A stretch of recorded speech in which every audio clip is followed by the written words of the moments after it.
கர்த்தர் நல்லவர், கர்த்தர் நல்லவர், கர்த்தர் நல்லவர். பரிசுத்த வேதாகமத்திலிருந்து ஒரு சத்திய வசனத்தை வாசிக்கிறேன். வெளிப்படுத்தின விசேஷத்தின் புஸ்தகம் 15ஆம் அதிகாரம் 3வது வசனம். வெளிப்படுத்தல் 15:3 வாசிக்கிறேன், கவனிங்க.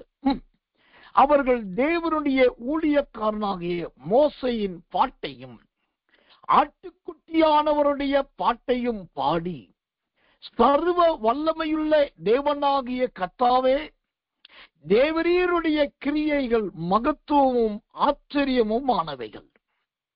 பரிசுத்தவான்களின் ராஜாவே, தேவரீருடைய வழிகள் நீதியும் சத்தியமும் ஆனவைகள். பரிசுத்தவான்களின் ராஜாவே, தேவரீருடைய வழிகள் நீதியும் சத்தியமும் ஆனவைகள். கர்த்தருடைய நாமத்துக்கு மகிமையும் கிருபையும் தயவும் உண்டாவதாக.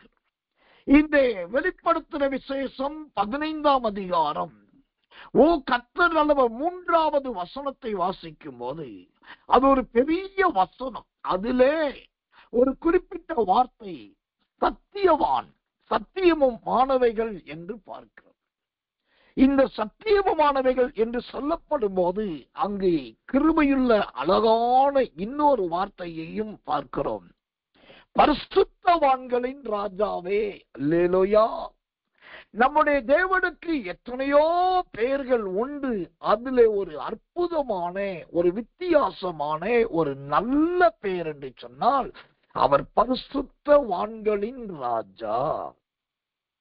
பரிசுத்தவான்களின் ராஜா. அவர் ராஜா என்று தெரியும், யூதர்களின் ராஜா என்று தெரியும். அப்புறம் அவர் கிரேக்கர்களின் ராஜா என்று தெரியும், இஸ்ரவேலின் ராஜா என்று தெரியும். ராஜாதி ராஜா என்பதெல்லாம் நமக்கு தெரியும். ஆனா இந்த சத்தியமானவைகள் என்று அந்த வார்த்தை ஆணித்தரமா சொல்லும் போது அவர் எதற்கு சத்தியமானவராய் இருந்தார் என்று சொன்னா பரிசுத்தவான்களுக்கு.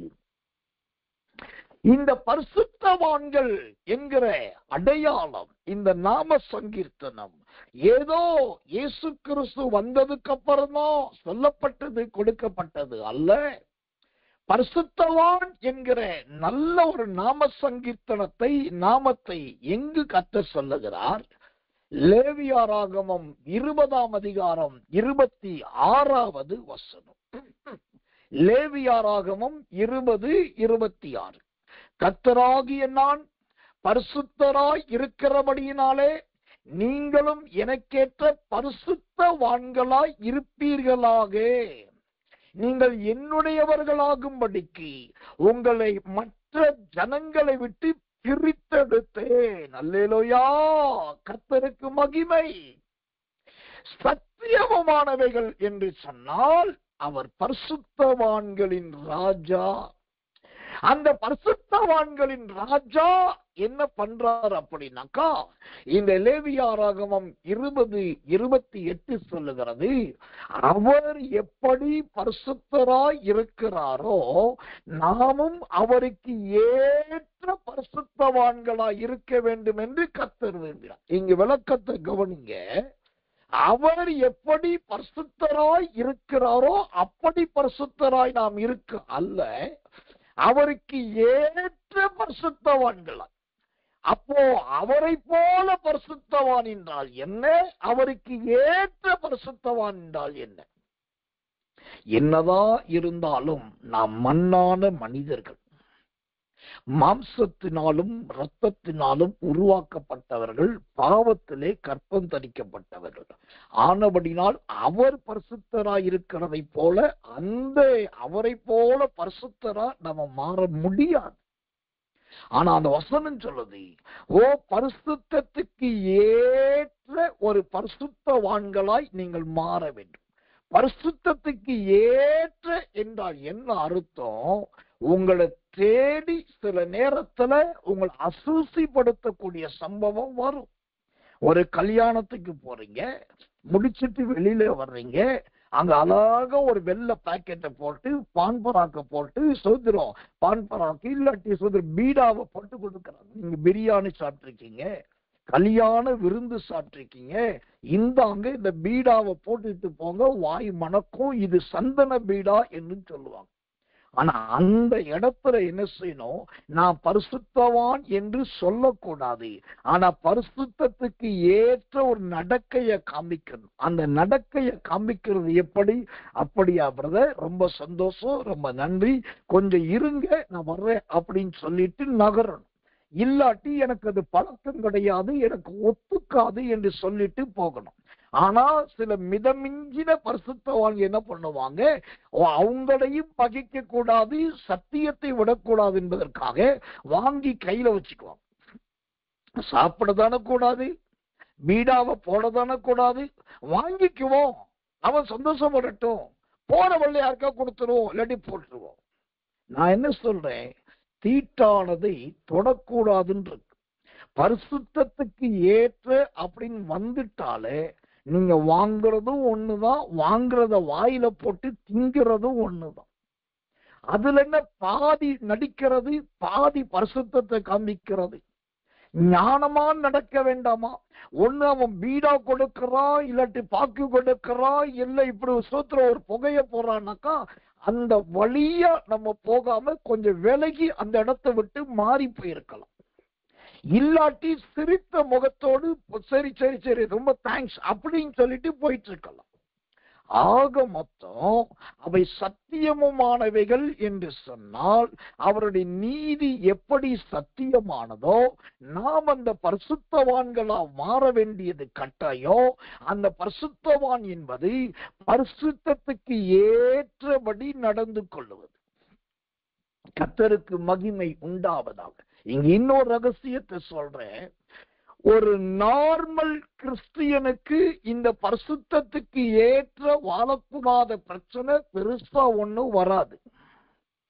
பெயர் கிறிஸ்தவர்களுக்கு அந்த போராட்டம் அந்த அளவுக்கு ஒண்ணு வந்துடாது, வந்தாலும் அது ஒரு பெருசா தெரியாது.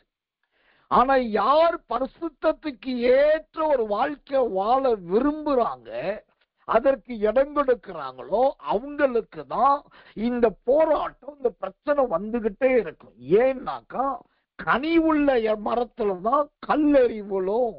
அப்ப நீங்க பரிசுத்தத்துக்கு ஏற்றபடி நடந்துக்கிறீங்கன்னாக்கா அதை சோதிக்கிறதுக்குன்னே சிலர் வருவாங்க. இயேசு ஒரு அருமையான பிரசங்கியார், இயேசு ஒரு அருமையான சட்ட நியாய விதிக்காரர், சட்டம் பேசுகிற சட்ட வல்லுனர் இயேசு. அவர் எல்லா சட்டமும் நியாயப்பிரமாணமும் அவருக்கு தெரியுன்றதுனால தான் அன்றைக்கு இருந்த சதுசேயர்களும் பரிசேயர்களும் ஆண்டவர்கிட்ட சட்டத்தை குறித்து கேள்வி கேட்டாங்க. ராயனுக்கு வரி செலுத்துவது சரியா தவறா? இந்த பெண்ணை இப்படி வேசித்தனம் பண்ணிட்டா கல்லெறியணும் சொல்லி நியாயப்பிரமாணத்துல இருக்குது, கல் எரியலாமா எரியக்கூடாதா? இப்படி சட்ட நுணுக்கமான கேள்விகளை கேட்டான். ஆனா அந்த இடத்துல ஆண்டவர் பாருங்க அதற்கு ஏற்ற பதில கொடுத்தார். நழுவி போகல, விலகி போகல. அப்ப ஏன் இதை சொல்ற அப்படின்னாக்கா, நீங்க பரிசுத்தத்துக்கு ஏற்ற ஒரு மனுஷனா மாறும்போது இந்த வலிய சில சோதனைகள் வரும், வலிய சில இக்கட்டுகள், ஆவிக்குரிய பரீட்சைகள் வரும்.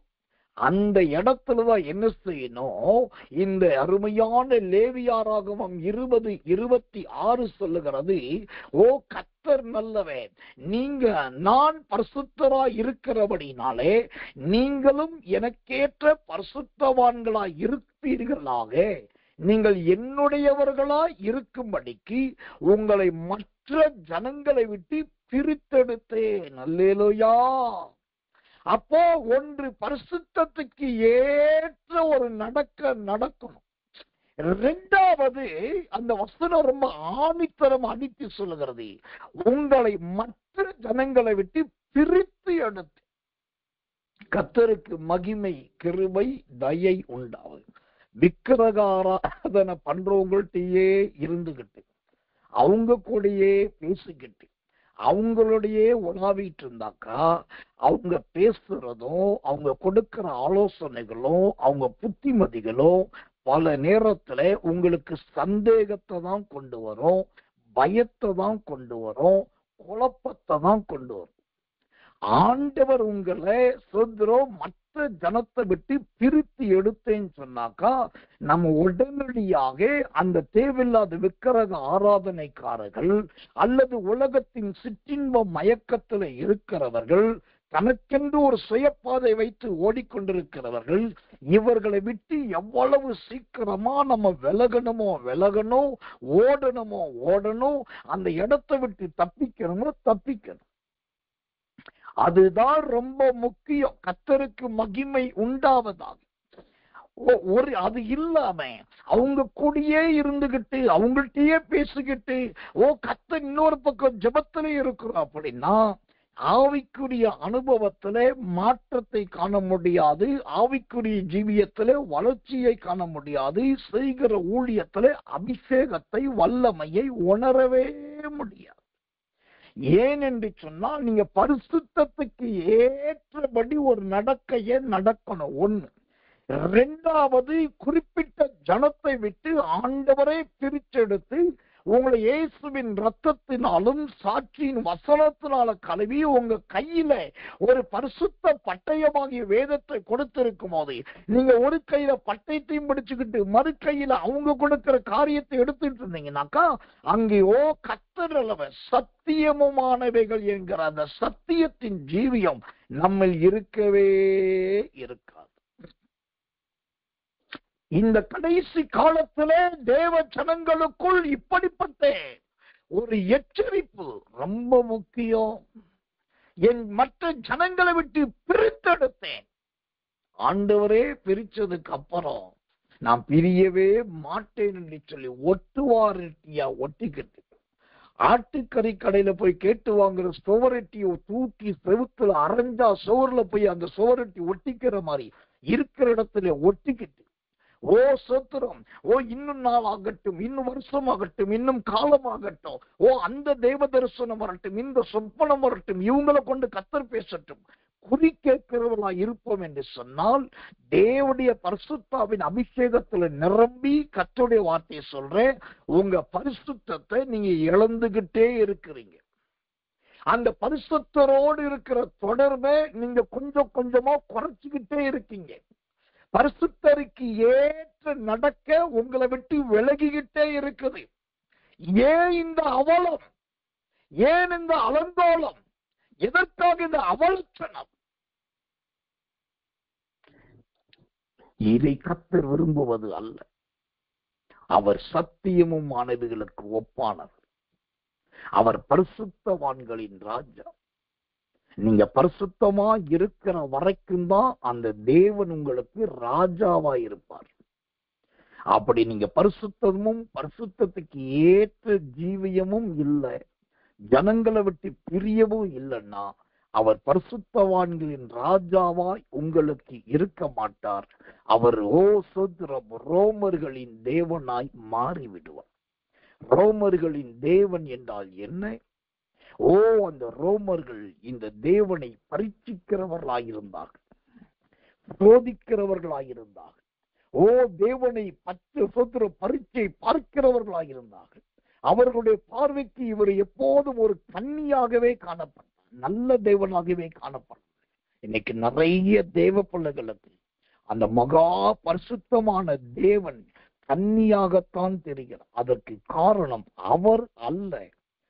பரிசுத்தத்துக்கு ஏற்ற நடக்க நடன்னு சொன்னதுக்கு அப்புறமும், நான் அந்த ஜனத்தை விட்டு உன்னை பிரித்தேன் என்று சொன்னதுக்கு அப்புறமும், அந்த பரிசுத்தத்துக்கு ஏற்ற நடக்கையும் இல்லாம ஜனத்தை விட்டு பிரியவும் இல்லாம நொண்டி சாக்கு, நுழைதல் சாக்கு, குட்டி சாக்கு, அவங்க சொன்னது, இவங்க சொன்னது, அதை வைக்கிறது, இதை வைக்கிறது, இப்படியே சொல்லிட்டு இருந்தோம் அப்படின்னா உங்களோட அபிஷேகத்தை, உங்க பரிசுத்தத்தை, பரிசுத்தத்துக்கு ஏற்ற செய்கையை அப்படி கொஞ்சம் கொஞ்சமா இழந்து பரிசுத்தவான்களின் ராஜாவுடைய அந்த நன்மை, அந்த தொடர்பே உங்களுக்கு துண்டிக்கப்பட்டுவிடும். அந்த அளவுக்கு நம்முடைய ஜீவியம் மாறிவிடக் கூடாது. ரொம்ப கவனம். கர்த்தர் நல்லவே, கர்த்தர் நல்லவே. சரி, இப்போ பரிசுத்தவான்களுக்கும் துன்மார்க்கருக்கும் இருக்கிறதான ஒரு வித்தியாசத்தை காண்பிக்கிறேன். 1 சாமுவேலின் புஸ்தகம் 2ஆம் அதிகாரம் 9வது வசனம். 1 சாமுவேல் 2:9.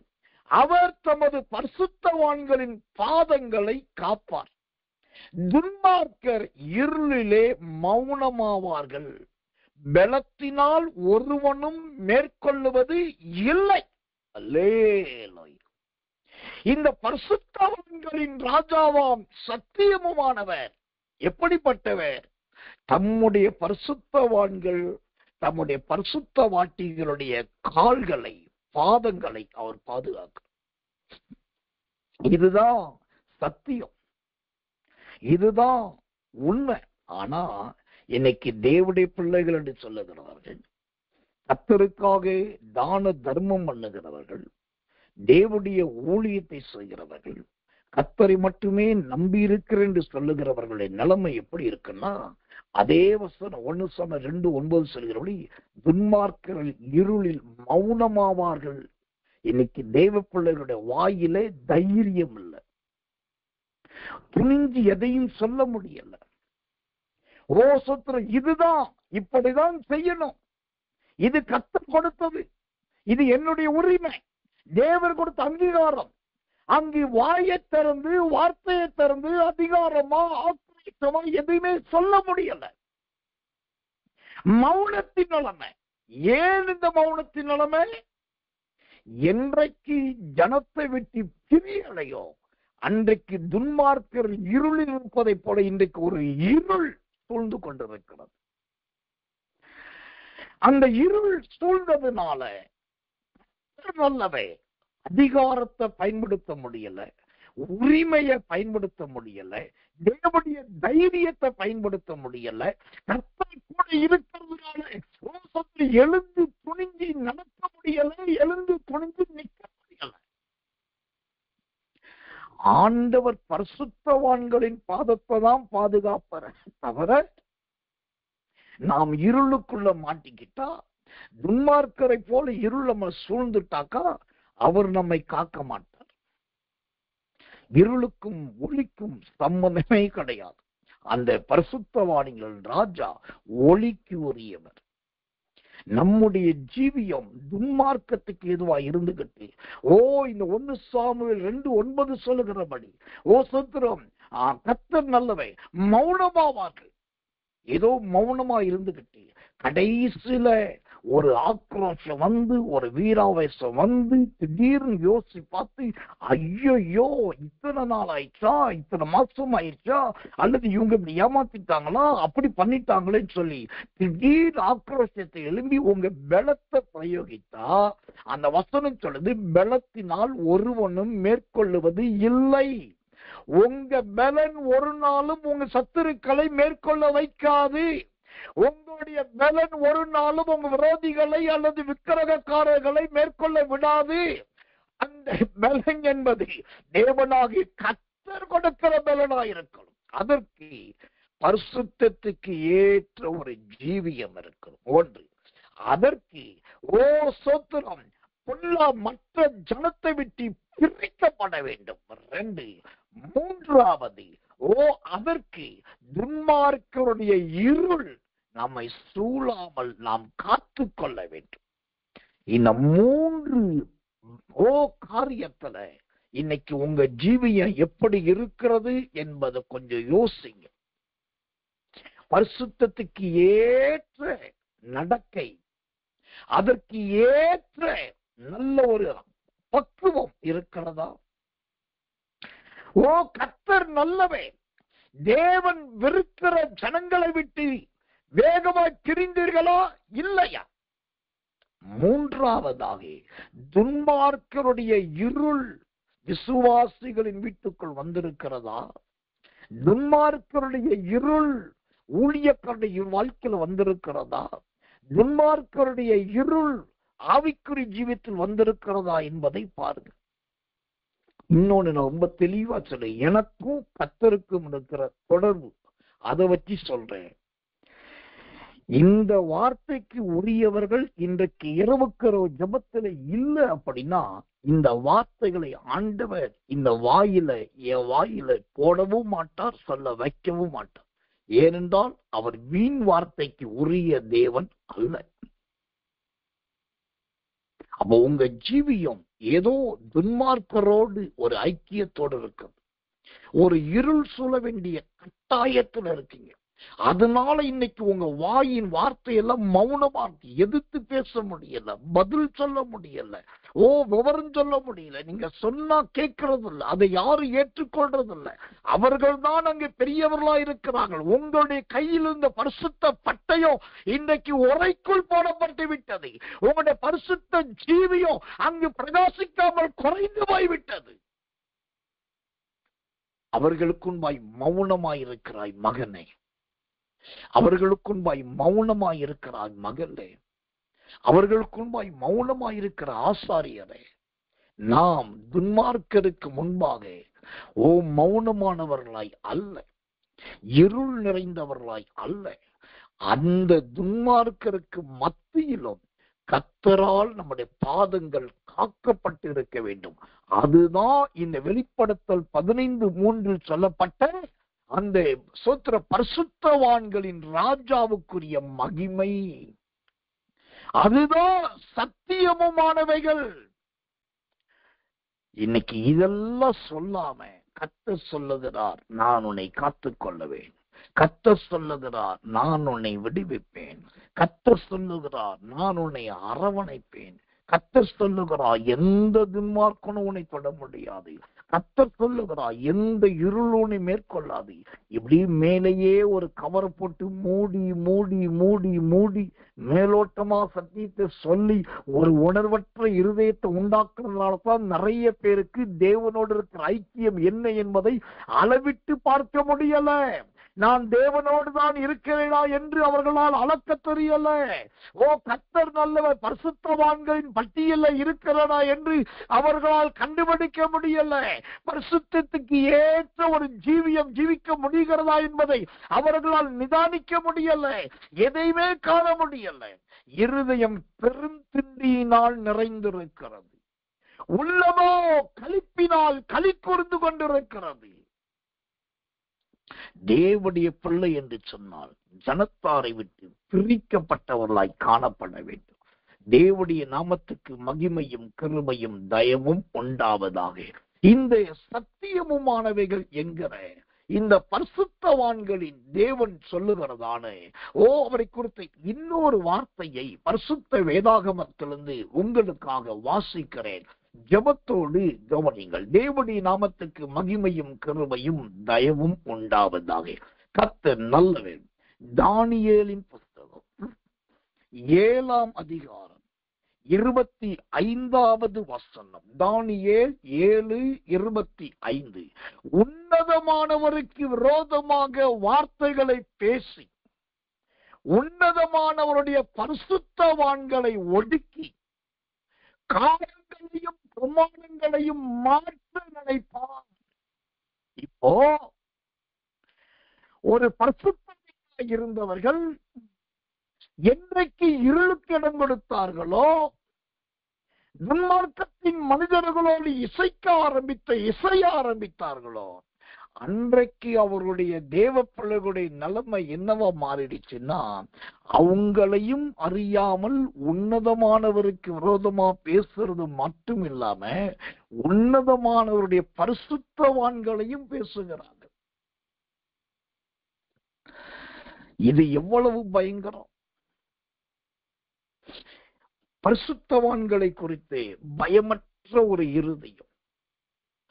சரி, உன்னதமானவருக்கு விரோதமா பேசியாச்சு, தெரியாம பேசியாச்சு. அந்த உன்னதமானவருடைய ஊழியக்காரனை குறித்தும் ஊழியக்காரிய குறித்தும் மனம் திறந்து வாயார சொல்லியாச்சு. இதனால இப்ப என்ன நடக்கிறது தெரியுமா? காலங்களும் பிரமாணங்களும் மாறுகிறது. தேவன் உங்களுக்கு ஒரு காலத்தை கொடுத்திருப்பார்.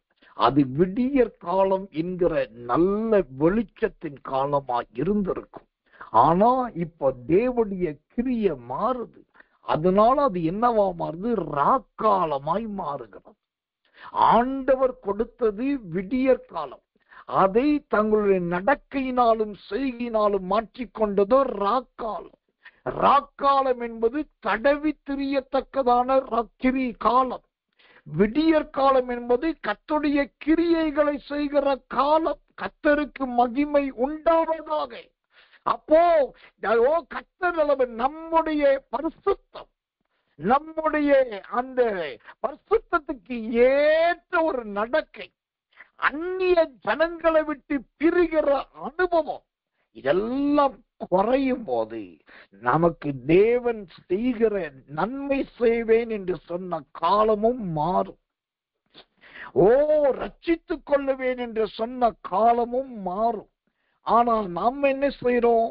நம்மிடத்தில் காணப்படுகிற இந்த பாவங்கள், இருள், துன்மார்க்க செய்கைகள், அந்நிய ஜனங்களோட இசைந்திருப்பதை இதெல்லாம் விட்டுட்டு ஆண்டவர் அவங்களுக்கு பண்ணிட்டாரு, எனக்கு பண்ணல, இவங்களுக்கு செஞ்சிட்டாரு, எனக்கு செய்யல, இந்நோய கண்ணு பார்க்க இப்படி நடந்துருச்சு ஆனா எனக்கு நடக்கல, அப்படின்னு நாம் குற்றம் சாட்டி கொண்டுதான் இருக்கிறோம். நீங்க உன்னதமானவருக்கு விரோதமா பேசுறீங்கன்னு சொன்னாக்கா ஆண்டவர் மோசமானவர், பயங்கரமானவர், அவர் கெட்டவர், அவர் கடவுளே கிடையாது, இதெல்லாம் பேசுறது ஒண்ணும் உன்னதமானவருக்கு விரோதமா பேசுறது கிடையாது.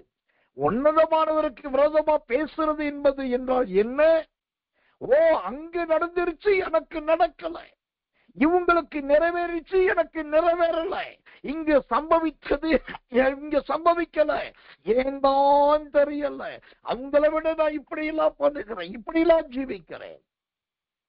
இப்படி மற்றவர்களோடு ஒப்பிட்டு அவங்களுக்கு நடந்ததை உங்களுக்கு நடக்காததை குறித்து நீங்க முறுமுறுக்கிறீங்கல்ல, அந்த முறுமுறுப்பே உன்னதமானவருக்கு விரோதமாய் பேசுவது.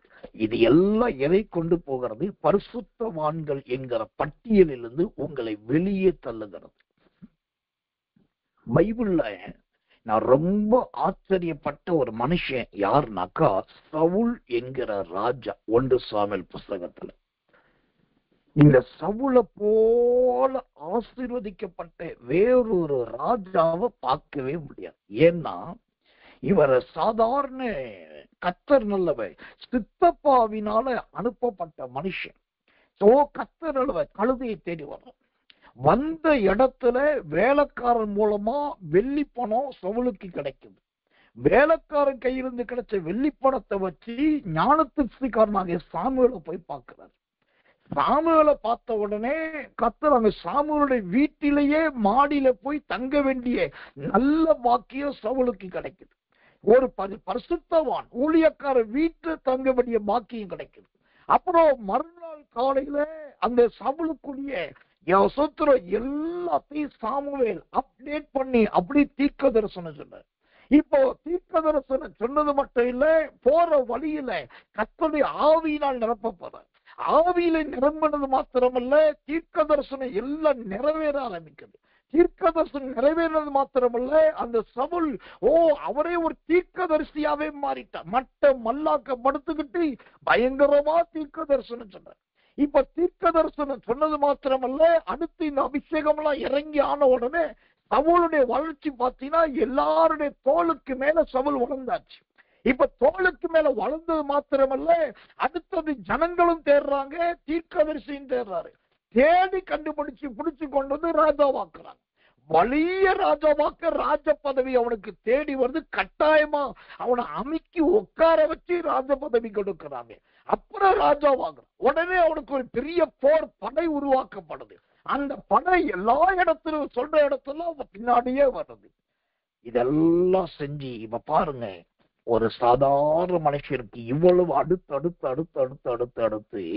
அவன் கேட்காதது விரும்பாதது எல்லாத்தையும் கொடுத்து அவனை தீர்க்கதரிசியாக்கி, அவனை சுந்தர அபிஷேக வச்சு, அவனை ராஜாவாக்கி, சாமுவேல் வீட்டுல தங்க வச்சு, இன்னைக்கு அப்பம் கொடுத்து, இன்னைக்கு என்னென்னமோ எல்லாமே வந்தது.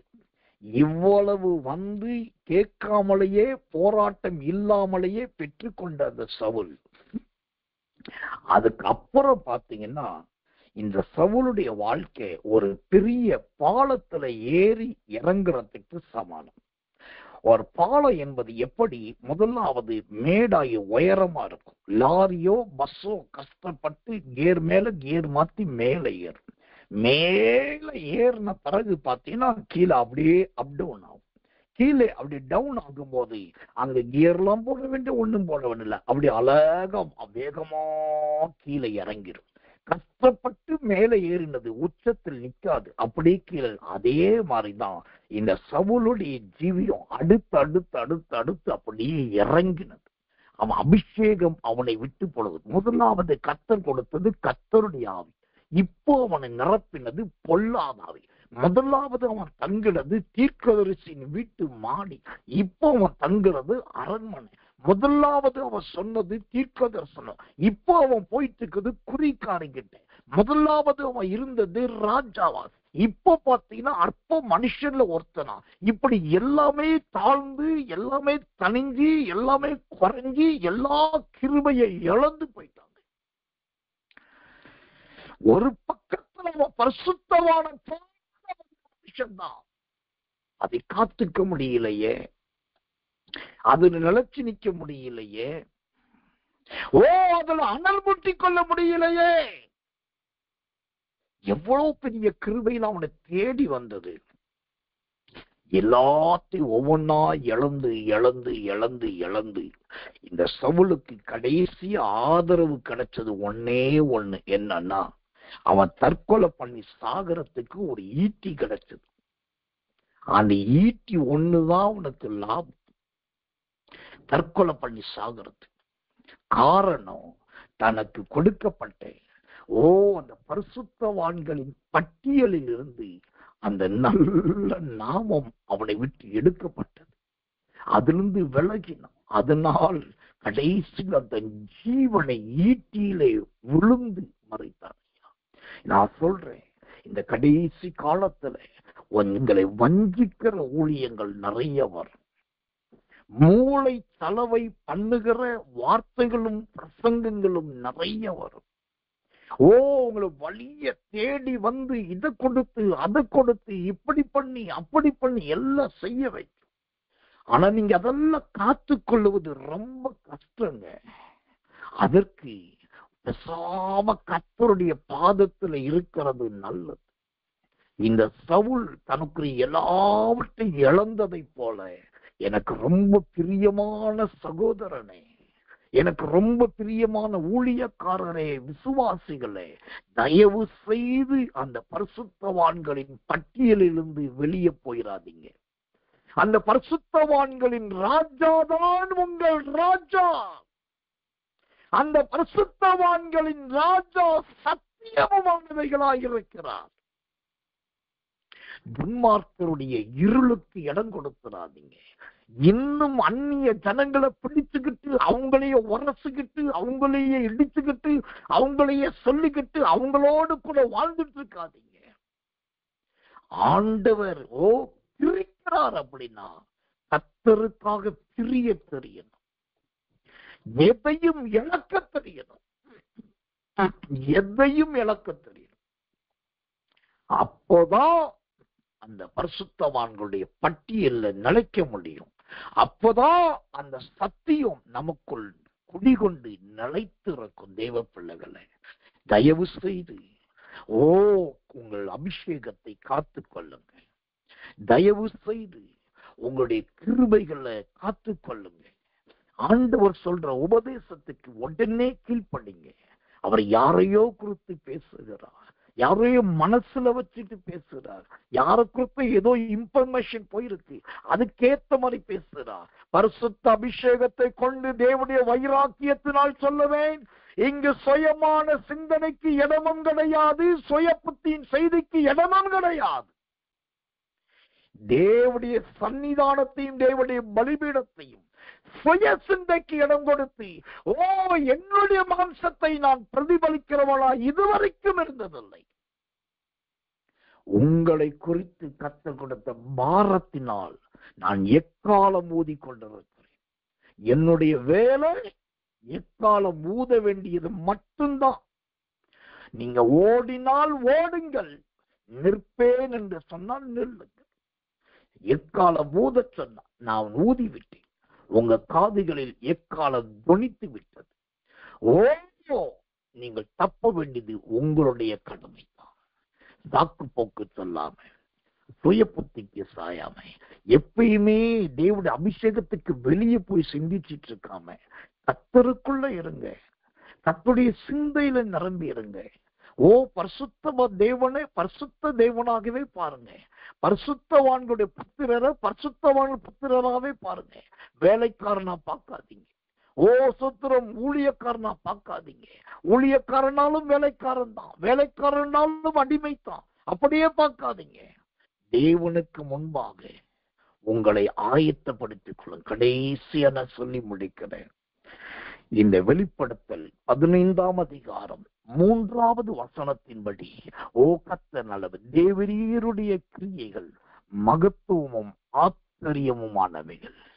அந்த வெளிப்படுத்தல் 15:3 சொல்லுறது, தேவரீருடைய கிரியைகள் மகத்துவமும் ஆச்சரியமுமானவைகள்.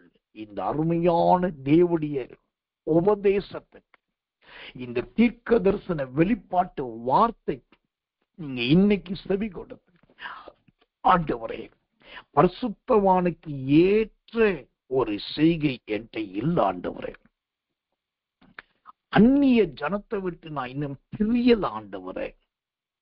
துன்மார்க்கருடைய இருள் என்னை மூடிட்டு ஆண்டவரே. யாருக்கும் பதில் பேச முடியாம மௌனமா மாறிட்டு ஆண்டவரே என்று உங்களை அறிக்கையிட்டு ஒப்பு கொடுத்து, ஓ தேவ சமூகத்தில் கண்ணீர் விடுங்க. எங்க போச்சு கண்ணீரெல்லாம்? எங்க போச்சு அழுகையெல்லாம்? எங்க போச்சு பெருமூச்செல்லாம்? எங்க போச்சு மன்றாட்டி ஜெபம்? கண்ணீர் விடுங்க. அப்படி நீங்க அறிக்கையிட்டு தேவ சமூகத்தில் விழுந்து கடந்து ஜெபித்து ஒப்புரவானால், ஒரு தேவனுடைய ஊழியக்காரனாய் தேவனுடைய சத்தியத்தை நான் சொல்லி முடிக்கிறேன்.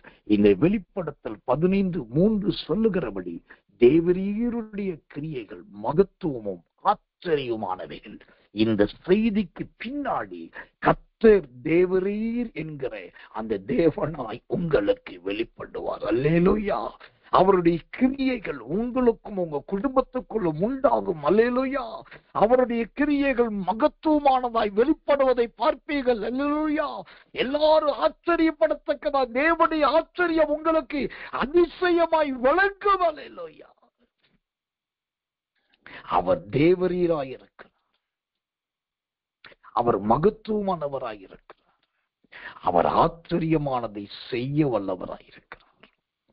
அதற்கு நாம் பரிசுத்தவான்களுக்கு ஏற்ற ஒரு நடக்கையும், அந்நியர்களை விட்டு பிரிந்து போகிறது. ஓ, மற்றவர்கள் பேசுகிற பேச்சுக்கு மௌனமாயிராமலும், துன்மார்க்குடைய இருள் சூழ்ந்து கொள்ளாமலும் காத்தாலே தேவரீர் உங்களுக்கு தேவனாய் வருவார். அவருடைய மகத்துவம் உங்களுக்கு உண்டாகும். அவருடைய அதிசயங்களை காண்பீர்கள். வெளிப்படுத்தல் 15:3 அவருடைய நீதி சத்தியமுமானவைகள். அந்த சத்தியம் உங்களை, உங்க கணவனை, உங்கள் மனைவியை, உங்க பிள்ளைகளை, உங்க சபையை, உங்க குடும்பத்தை எல்லாரையும் காத்துக் கொள்ளுவதாக. இன்றைக்கு ஆரம்பம் முதல் முடிவு வரைக்கும் கர்த்தருடைய எக்காலம் உங்களுக்கு ஊதப்பட்டிருக்கிறது. 2 எக்காலத்தை கர்த்தர் ஊதி இருக்கிறார். ஒன்று உங்களுடைய ஊழியக்காரனை குறித்த ஒரு எக்காலம், மற்றொன்று உங்களுடைய தனிப்பட்ட ஜீவியத்தை குறித்த ஒரு எக்காலம். உங்க ஊழியக்காரனுக்காக நீங்க ஜெபிக்காததுக்கு காரணமே இதுதான் நான் நினைக்கிறேன். 2 எக்காலத்தை கர்த்தர் ஊதி இருக்கிறாரு. உங்களுடைய ஊழியக்காரன்கிற அந்த தங்க கூண்டை நல்லா காத்து கொள்ளுங்க. தங்க கூண்டை விட அந்த பஞ்சவர்ண கிளிய நல்லா விசாரிங்க. பச்சைவாதம் இல்லாம அன்பு பாராட்டுங்க, ஜெபிங்க. 2வது, உங்க பரிசுத்த ஜீவியத்தை குறித்து, உங்க நடக்கையை குறித்து ஜாக்கிரதையாயிருங்க, கவனமாயிருங்க. அப்ப தேவரீருடைய மகத்துவமும் ஆச்சரியமும் உங்க வாழ்க்கையில் உண்டாகும், நடக்கும். இந்த சத்திய வார்த்தை உங்களில் நிறைவேறுவதாக. கண்களை மூடி ஒப்பு கொடுத்து எல்லாரும் கர்த்தரை ஸ்தோத்திரம் பண்ணுவோம். இயேசுவின் நாமத்தினாலே நாம் ஜெபிப்போம். அன்புள்ள நல்ல பரம பிதாவே, நல்ல அருமையான இந்த சாயங்காலம் கடந்த ராத்திரி நேரத்தில் தேவனாகிய கர்த்தர் உம்முடைய சத்தியமுமானவைகளை குறித்து சத்தியமான முறையிலே பேசினதற்காக நீ பட்சபாதம் பாராத தேவன்.